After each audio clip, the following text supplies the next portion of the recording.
De dag begint met uiterste concentratie. Om 8 uur van de morgen zie je de deelnemers haar een plak op. Ze had 2 uur de tijd om alles klaar te maken voor de wedstrijd.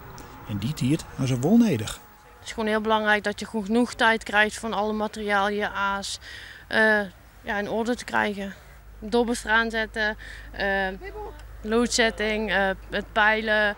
De regerend wereldkampioene zit in het Nederlands team, Ingeborg Oudenaard. We mogen haar net storen omdat ze maar op één ding gefocust is: de wedstrijd.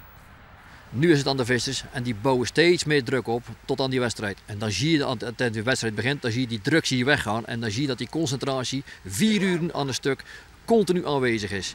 Ja, het is heel moeilijk. Ik vind het een heel mooi evenement.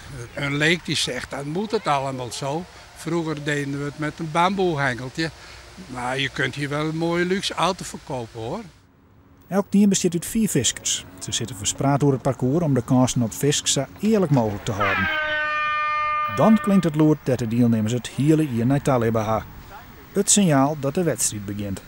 You do it because you enjoy it, not because you get paid to do it. It's really a passion for you? Yes, definitely. Yeah, I love it. How come? I don't know, my whole family fish and it's just something we've all been brought up to do. De organisatie Sportvisserij Nederland is blij dat het jongetje in de WK-visking van vrouwen dit jaar in Nederland is. De WK is het hoogste was het Hellicast.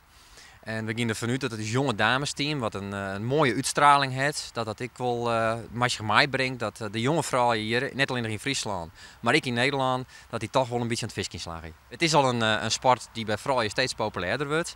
En we hopen dat dit meer gevallig heeft. Het Tsjechische team had hier de meeste vis gevangen.